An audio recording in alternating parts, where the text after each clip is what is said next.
안녕하세요. 중학생이 되는 딸과 함께 살고 있는 41세 여성입니다.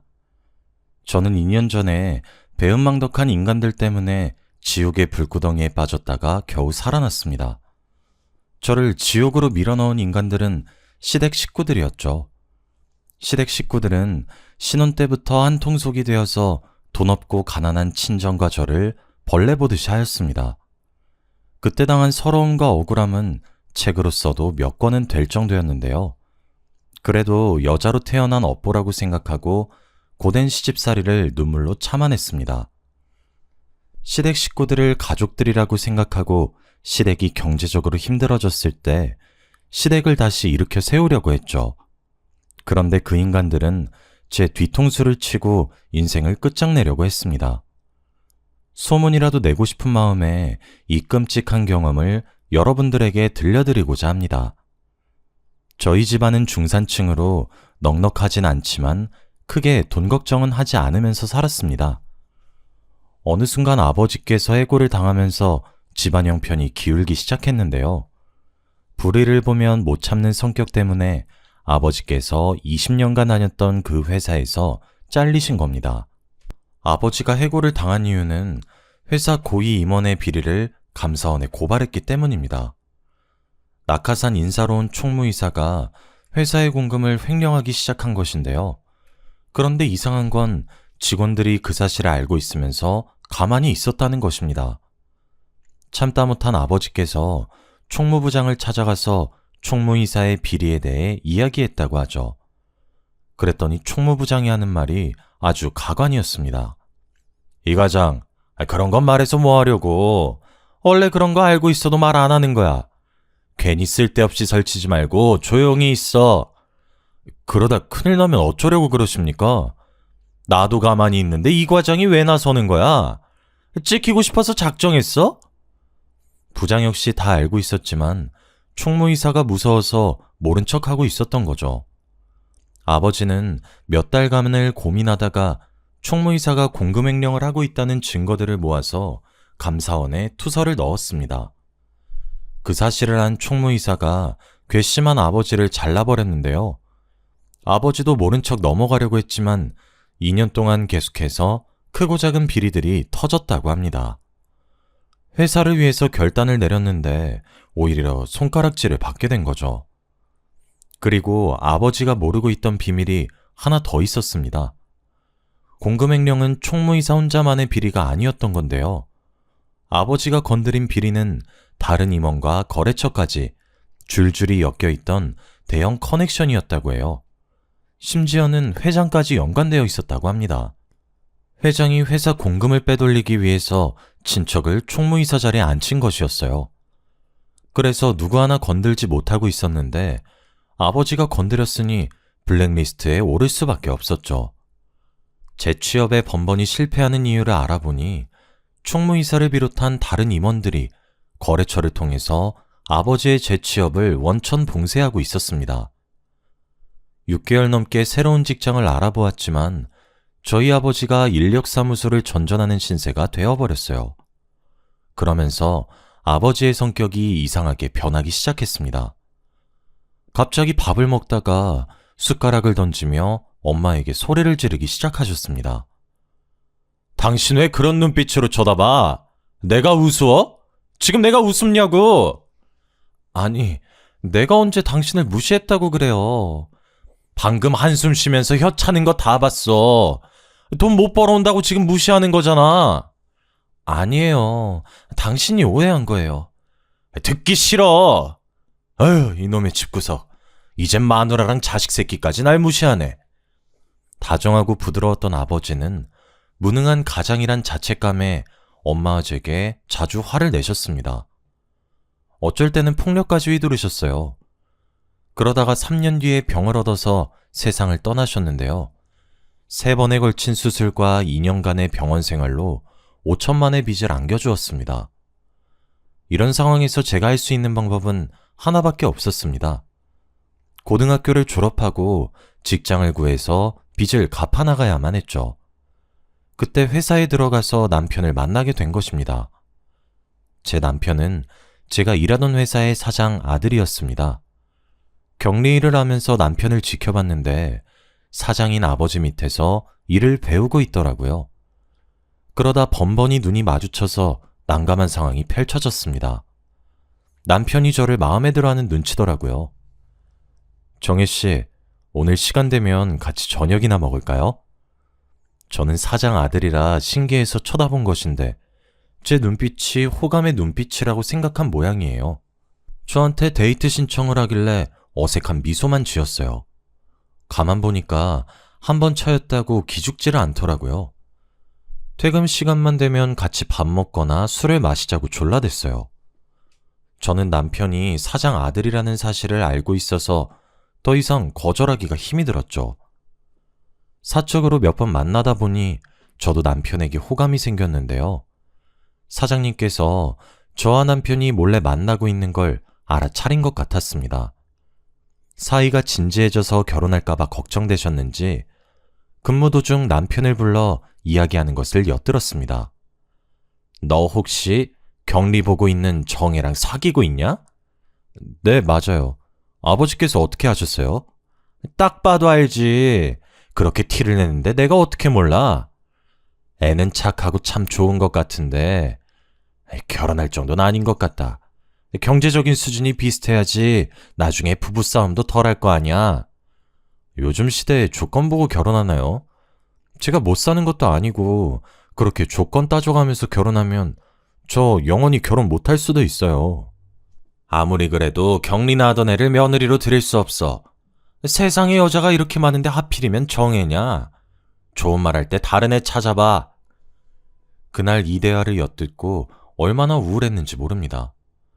제가 생각해봐도 가진 게 빚밖에 없는데 사장님께서 결혼을 반대하는 것도 당연했죠. 제가 부모라도 더 나은 집안과 사돈을 맺으려고 했을 테니까요.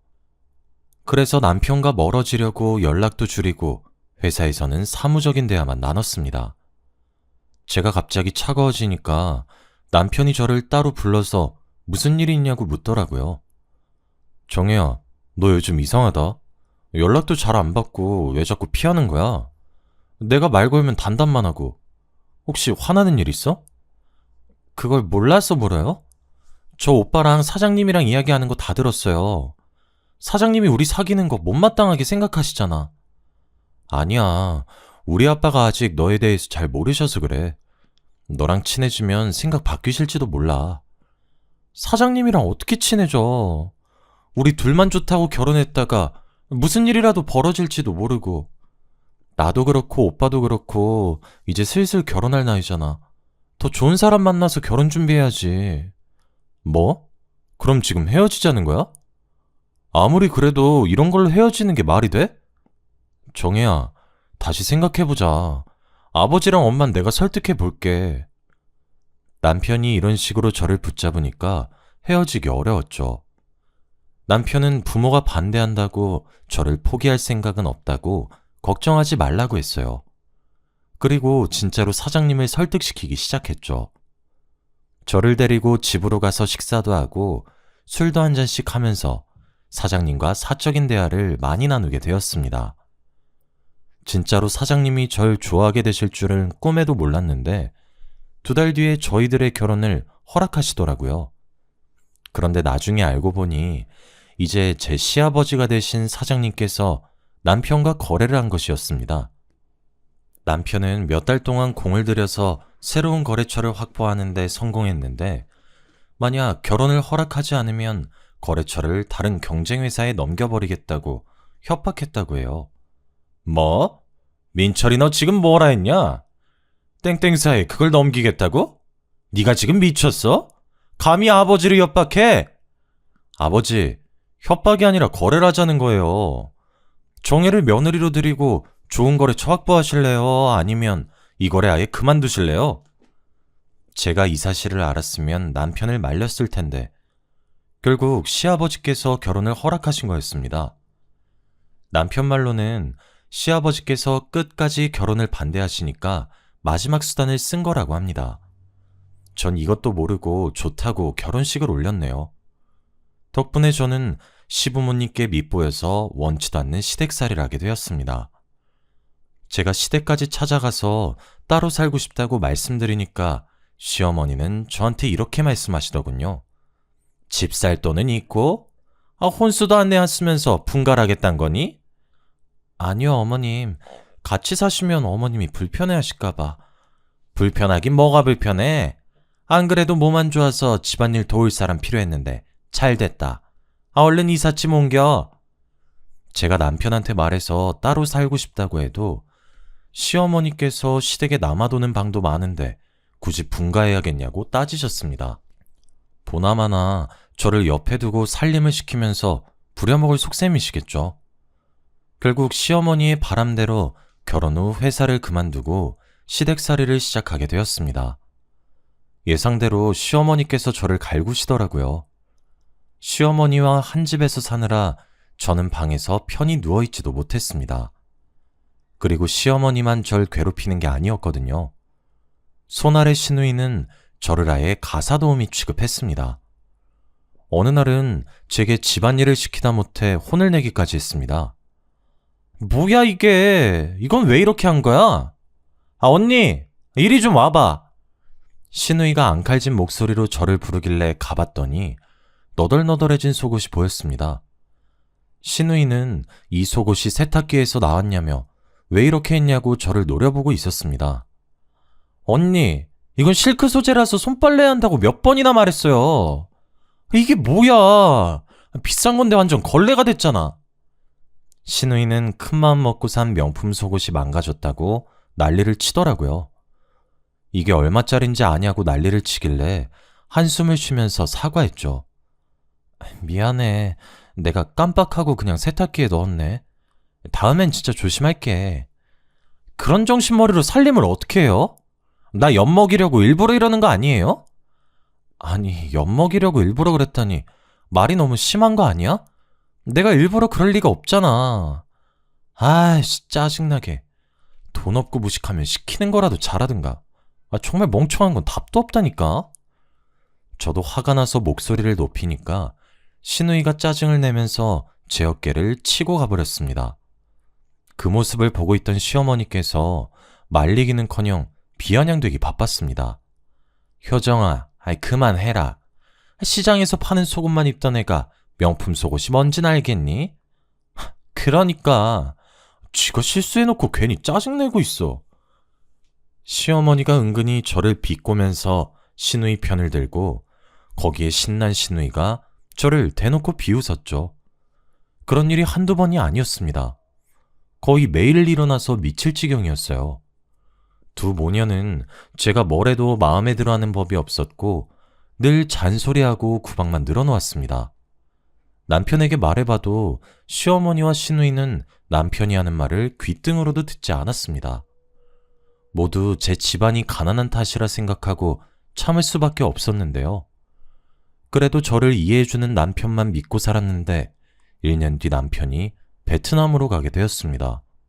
시아버지께서 베트남에 수출을 하려고 몇 년 동안 공을 들인 사업체와 드디어 연결이 됐습니다. 거래처를 관리하려면 남편이 베트남에 가야만 했죠.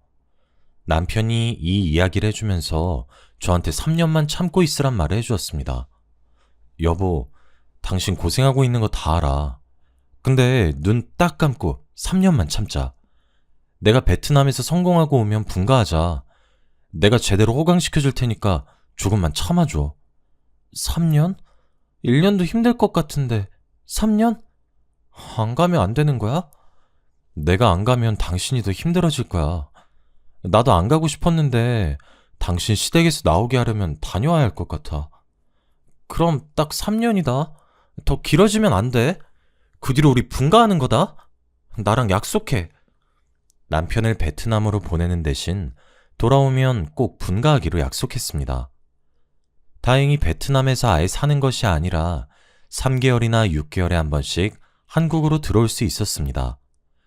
남편이 잠시 한국에 온 사이 딸아이도 가질 수 있었는데요. 제 딸이 걸음마를 시작할 무렵 어처구니 없는 소식을 듣게 되었습니다.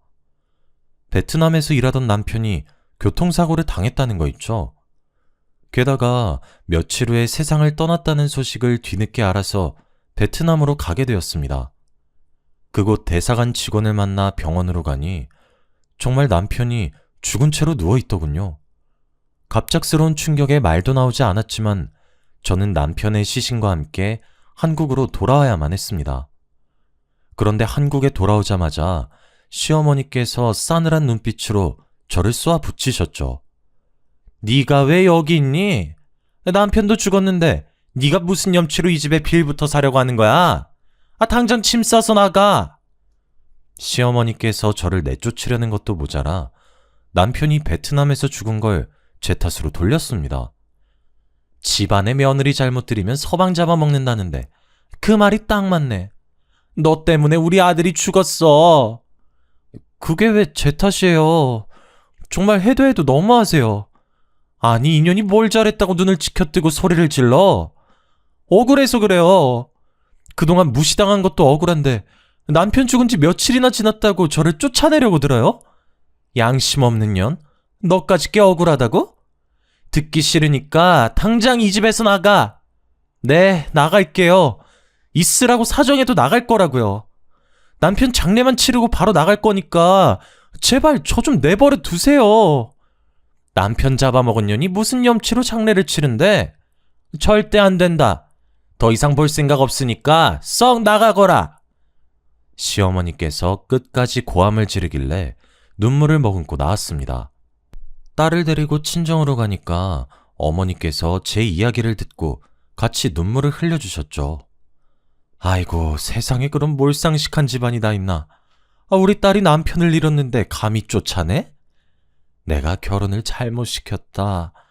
남편들 놈만 보는 게 아니라 시댁도 같이 보는 거였는데. 엄마, 나 너무 억울하고프네. 그동안 당한 수모 생각하면 밤에 잠도 안 와. 제가 울면서 그동안 엄마한테 이야기하지 못한 시댁살이를 다 털어놓았습니다. 엄마는 왜 이제 와서 이야기하냐고 저를 혼내셨습니다. 이혼했어야 했는데 왜 참았냐고 그러면서 우시는데 아무 말도 못하겠더군요. 그날 이후로 엄마와 같이 살면서 다시는 결혼하지 않으리라 다짐했습니다.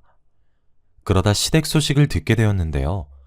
시아버지께서 남편이 읽어놓은 베트남 지사를 관리하다가 몇 달 뒤에 어처구니 없는 일을 겪으셨다고 합니다. 남편 덕분에 베트남의 거래처를 뚫어서 재미를 톡톡히 본 시아버지께서 거래처 사장 말만 듣고 중국 진출을 시도했다고 하죠. 자네도 세계에서 중국 시장이 제일 큰 거 알고 있지? 이제 슬슬 중국 쪽 노려봐야지. 언제까지 푼돈만 가지고 있을 거야? 아니, 무슨 방법으로? 자네가 중국 시장에 대해 잘 알고 있나? 나만 믿어. 내가 중국에서 일해봐서 알아. 거래처 사장은 중국 시장을 노려보자면서 5억이 넘는 착수금을 요구했고 시아버지께서 제대로 알아보지도 않고 5억이 넘는 돈을 착수금으로 줬다고 하는데요.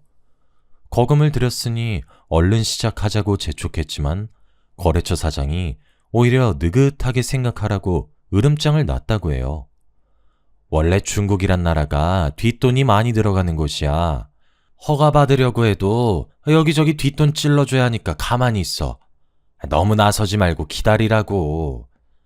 사업 허가만 나면 중국 시장에 수출할 수 있을 거라고 하더군요. 이미 거래할 고정 거래처까지 만들어뒀다고 호언장담하면서 중국어로 된 여러 가지 서류들을 보여주었습니다. 그리고 10억을 추가로 더 요구했습니다. 시아버지께서 그 서류들을 보고 고민하다가 베트남 지사를 처분해서 돈을 마련했다고 합니다. 사기라고 생각하지 못하고 중국에 올인한 셈이었죠. 당연히 시어머니께서 이 사실을 아시고 말리셨다고 하는데요. 여보, 너무 무리하는 거 아니에요? 만약 실패하면 뒷감당 어떻게 하려고 그래요? 걱정하지 마. 조 사장이 누굴 속이고 뒤통수 칠 사람은 아니니까. 이제 통관허가만 나오면 끝난대. 조금만 기다리고 있어. 그 사람이 뭔데 그렇게 믿으시는 거예요? 아무리 생각해도 사기꾼 같은데. 사기꾼은 무슨 사기꾼이야? 아무것도 모르면 가만히 있어. 이런 식으로 걱정을 하는 시어머니에게 도리어 큰 소리를 내셨죠. 하지만 거래처 사장은 이런저런 핑계를 대면서 돈을 여러 번 받아갔다고 해요. 그런데 몇 달 뒤 중국으로 간 거래처 사장이 시아버지에게 뜻밖의 소식을 들려주었습니다. 중국 지사를 내러 비행기를 탄 것이 아니라 아버지 돈을 가지고 튀어버렸다는 사실을 알려준 거죠. 자기가 속았다는 사실을 알게 된 시아버지께서 순식간에 도박에 빠지셨습니다. 몇 시간 만에 일확천금을 얻을 수 있다는 도박꾼 말에 넘어가 마카오에 있는 카지노까지 가게 되었거든요. 처음에는 소액으로 시작했지만 잃은 돈을 만회하기 위해서 점점 더 큰 액수를 베팅했다가 큰 사단이 나고 말았습니다. 회사의 공금까지 곶감 빼먹듯이 쓰다가 회사가 거덜나기 일보 직전인 상황에 몰렸다고 합니다. 덕분에 시아버지께서 15억이 넘는 빚을 지게 되었습니다. 결국 마카오에서 한국으로 돌아온 시아버지께서 이 사실을 고백하니까 시어머니께서 쓰러지실 뻔했죠. 아이고, 이젠 망했네. 어쩌면 좋아. 빚이 15억이라는데 어쩌면 좋아. 시어머니께서 하루아침에 알거지 신세가 되었다며 바닥에 주저앉아 통곡을 하셨습니다. 시간이 지나자 집까지 압류되어서 길바닥에 나앉는 처참한 신세가 되어버렸다고 하는데요. 저희 엄마가 그 소식을 듣고 시댁이 벌 받는 거라고 하셨습니다. 아이고, 꼴 좋다. 돈 좀 있다고 내 딸 구박하고 쫓아내니까 그런 천벌을 받는 거야. 그런 놈들은 혼쭐 좀 나봐야 돼. 맞아. 시댁이 벌 받으니까 우리가 잘 되네. 진짜 사람 죽으란 법 없나 봐. 제가 괜히 이런 말 하는 것이 아니었습니다. 15년 전에 외할아버지가 돌아가시면서 외동딸이었던 저희 엄마에게 논과 밭이 있는 땅을 유산으로 물려주셨습니다. 엄마는 아직 팔 때가 아니라는 동네 사람들 말에 그 땅을 팔지도 못하고 벌금을 물어야 하는 애물단지였습니다. 엄마 말로는 그 땅이 농지여서 경작하지 않으면 벌금을 내야 한다고 하더라고요. 결국 농사지을 형편이 안 돼서 벌금을 피하려고 마을 사람들에게 소작을 주었다고 하죠. 그런데 15년 뒤에 그 일대에 대규모 신도시가 들어서면서 엄마가 돈방석에 오르게 된 것입니다. 저도 모르고 있었던 사실을 어떻게 알았는지 시아버지께서 엄마에게 연락해 아양을 떨었다고 합니다. 저는 이 사실을 엄마를 통해 모두 다 전해 들었고요. 엄마도 글쎄 시아버지께서 도와달라고 아양을 떨면서 들은 말이라고 하더라고요. 안사돈, 소문 들었어요. 가지고 있던 땅이 대박났다면서요. 정말 축하드려요. 쥐구멍에도 벼뜰 날이 있다더니 이젠 갑부가 되셨네요. 뭘요. 남편 잃고 혼자 사는 과부를 하늘이 딱하게 여기신 거죠. 딱하게 여기긴요. 딱한 사람은 따로 있는데. 네? 무슨 일 있으셨어요? 제가 하던 사업이 갑자기 힘들어졌어요. 그래서 조금만 도와주신다면 죽어도 잊지 않겠습니다. 그러면서 자기가 어떻게 사기를 당했고 사업을 망하게 되었는지 이야기해 주었다고 해요. 자기가 사기당하고 자기가 도박에 빠졌으면서 도와달라고 요청하는 시아버지가 무척이나 염치 없어 보였죠. 저희 엄마도 어이없어 하면서 딱 잘라 말했어요. 뭐? 저보고 도와달라고요? 저기요, 이것 보세요. 제 딸 남편 잡아먹은 년이라고 쫓아낼 땐 언제고 이젠 도와달라고요? 어림없는 소리 하지 마세요.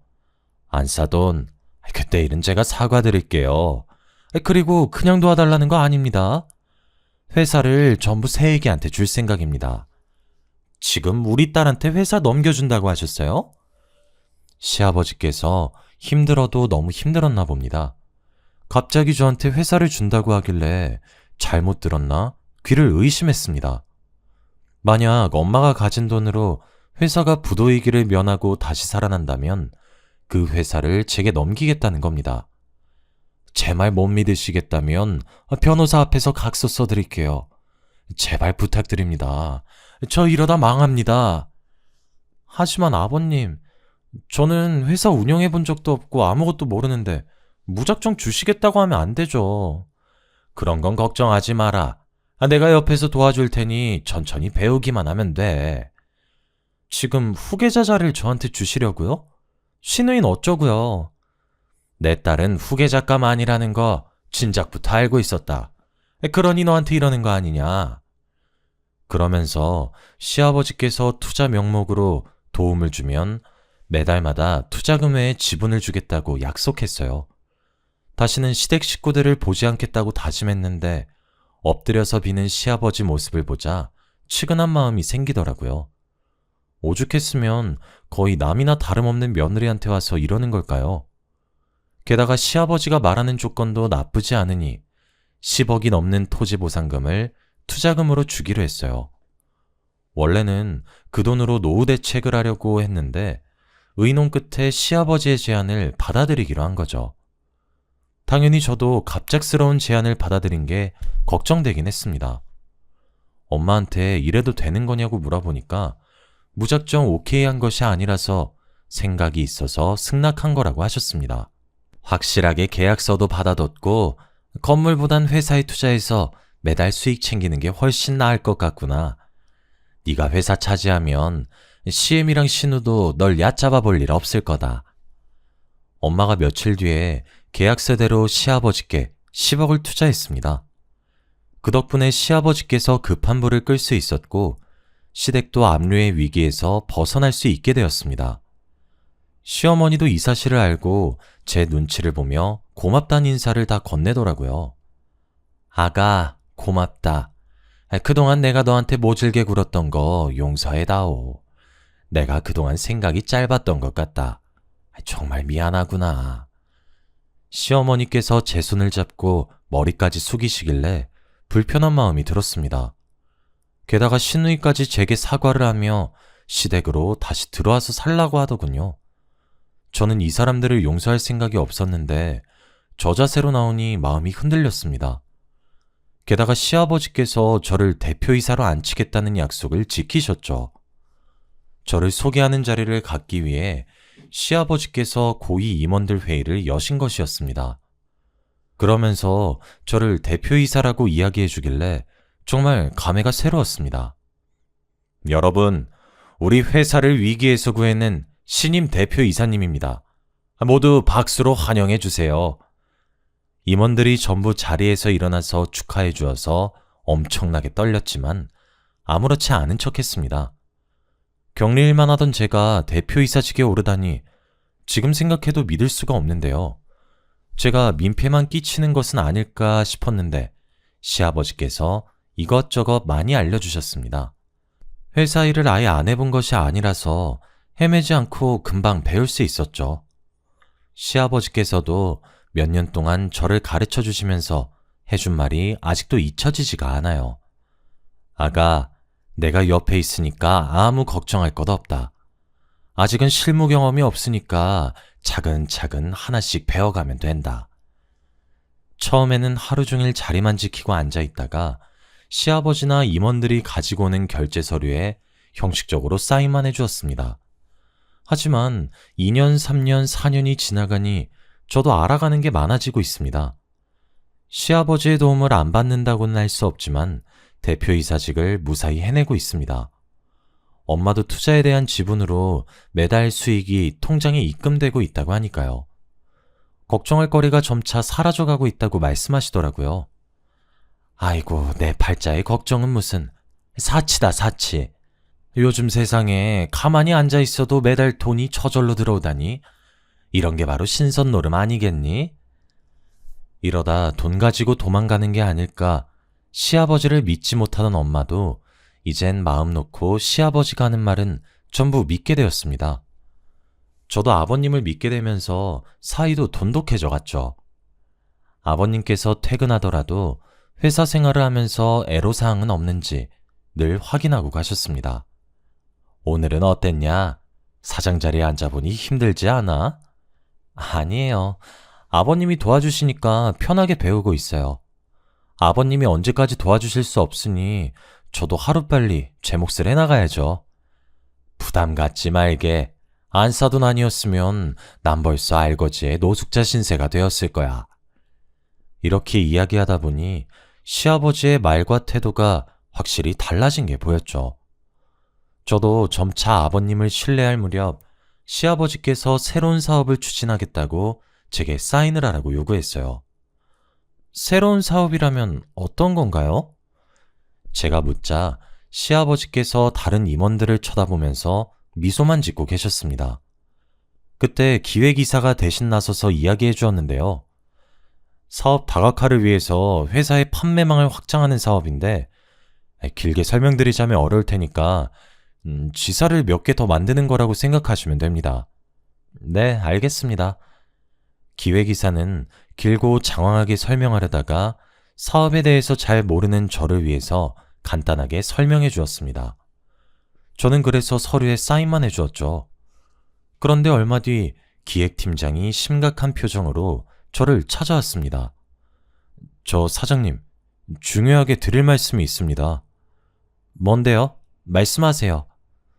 기획팀장이 무언가 말하려다가 주위를 살피더니 쪽지를 건네주면서 속삭이더라고요. 여기서는 곤란합니다. 도청장치가 있거든요. 도청장치라니. 깜짝 놀라서 책상 밑이나 의자 밑을 살펴보았습니다. 그런데 제 눈에는 아무것도 보이지 않더군요. 기획팀장이 준 쪽지에는 퇴근 후에 땡땡 카페로 오라는 말만 적혀 있었습니다. 그래서 그 카페로 갔더니 입구에서부터 기획팀장이 보이더군요. 제가 아는 체를 하니 기획팀장이 부들부들 떨며 말없이 커피만 마셨습니다. 무슨 말을 하려고 저러나 어서 말해달라고 재촉했더니 기획팀장이 믿을 수 없는 말을 내뱉었습니다. 사장님, 뒤에서 다 들었습니다. 전임 사장님 며느리 되신다면서요? 지금 전임 사장님하고 임원들의 농간에 놀아나고 있다고요. 그냥 있다가는 감옥에 가게 될 겁니다. 기획팀장은 아무것도 모르는 사람한테 이럴 수 없다며 잔뜩 흥분한 채 목소리를 높였습니다. 제가 놀라서 어리둥절해 있자 기획팀장님이 차분하게 모든 상황을 설명해 주었는데요. 시아버지께서 저를 바지 사장으로 앉혀놓고 이용하고 있다는 충격적인 말을 꺼내더군요. 아버님께서 임원들과 한통속이 되어서 회사 공금을 야금야금 빼돌리고 있었는데 이제 곧 회사에 있는 자금을 전부 빼돌릴 거라고 합니다. 그리고 고의로 부도를 낼 거라고 하더군요. 제가 믿을 수 없다고 하니까 기획팀장이 더한 말을 해주었습니다. 아직 놀라기엔 일러요. 그 인간은 저번에도 회사를 말아먹은 전적이 있으니까요. 도박에 빠진 놈을 믿는 것 자체가 미친 짓입니다. 시아버지께서 도박 맛을 잊지 못해 아직까지 카지노를 오가고 있다고 해요. 예전에도 해외 출장을 다니면서 카지노에 가려고 회사 공금에 돈을 댔다가 수습하기 힘든 지경에 이르자 동업자에게 뒤집어 씌웠다고 합니다. 이번에는 제가 그 타겟이 된 거고요. 저희 엄마가 돈방석에 앉았다는 소문을 듣고 저희 모녀를 이용하려고 끌어들인 겁니다. 그러면서 얼마 전에 사인한 서류를 언급하더군요. 사장님께서 사인한 서류는 회사를 고의로 부도내는 데 이용할 겁니다. 투자자들이 사장님을 고발하게끔 할 게 뻔해요. 시아버지와 임원들이 돈을 챙겨서 도망을 가면 바지 사장인 저는 꼼짝없이 법적인 책임을 지게 되는 거죠. 왜 굳이 아무것도 모르는 저를 대표이사직에 앉히나 싶었습니다. 아직도 아버님을 믿은 게 후회가 되네요. 세상에 누가 투자금 줬다고 회사 대표이사 자리를 내어줄까요? 시아버지를 믿은 제가 너무 바보같이 느껴졌습니다. 그래서 제가 이 사실을 알려준 기획팀장에게 소리를 지르고 말았습니다. 말도 안 돼요. 제가 그 말을 믿으라고요? 입 닫고 모른 척할 수 있는 일이었는데 왜 말해준 거죠? 제 친한 친구도 당했습니다.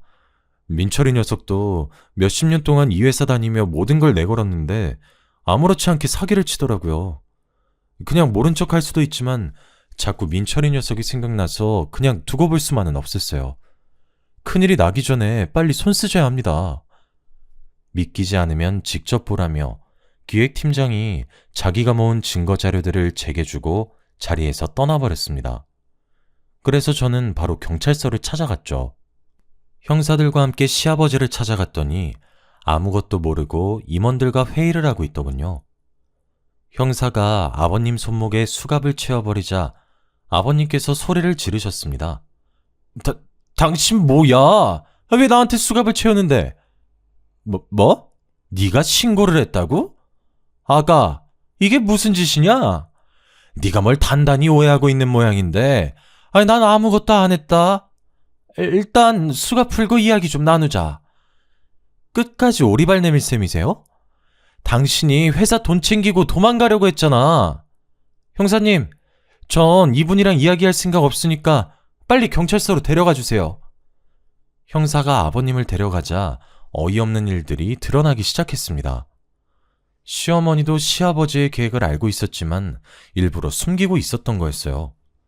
그 사실을 알고 엄마가 시댁을 찾아가 난리를 피우셨습니다. 다짜고짜 물건을 집어던지다 못해 시어머니의 뺨을 갈겨버렸죠. 네가 미쳐도 제대로 미쳤구나. 돈에 미쳐서 며느리를 감옥에 보내려고 해? 네 년도 감옥에 들어가야 해. 두고 봐. 내가 꼭 감옥에 넣어줄 테니까. 시어머니랑 시누이는 엄마가 진짜로 고소를 할 줄은 몰랐나 봐요. 코웃음을 치며 저희를 내쫓더니 엄마가 변호사를 선임해서 회사에 넣었던 투자금을 모두 돌려받는 소송을 하자 태도가 바뀌었죠. 엄마가 시댁의 재산을 압류하는 과정에서 집까지 압류하게 만들었거든요. 시어머니와 시누이가 그제야 집으로 찾아와 울면서 빌었습니다. 세아가, 내가 잘못했다. 너희 엄마가 그러던데 네가 용서해주면 소송 철회한다고 하더라. 우리 진짜 집 압류당하면 길바닥에 나앉아야 돼. 우리 애정을 생각해서라도 집만은 돌려다오. 제발 부탁한다. 언니, 나하고 결혼한단 말이야. 그런데 집이 압류된다니. 언니, 나 좀 살려줘. 시키는 건 뭐든지 다 할게. 잘못은 아버지가 했지 내가 한 게 아니잖아. 뭐? 네가 정말 잘못한 게 없는 것 같아? 비싼 소금 망가졌다고 나한테 하던 짓은 기억 안 나는 모양이구나. 난 너한테 할 말 없어. 뭐든지 다 한다고 했으니까 여기서 당장 나가든지 해. 얘야, 내가 잘못했다. 이렇게 빌게.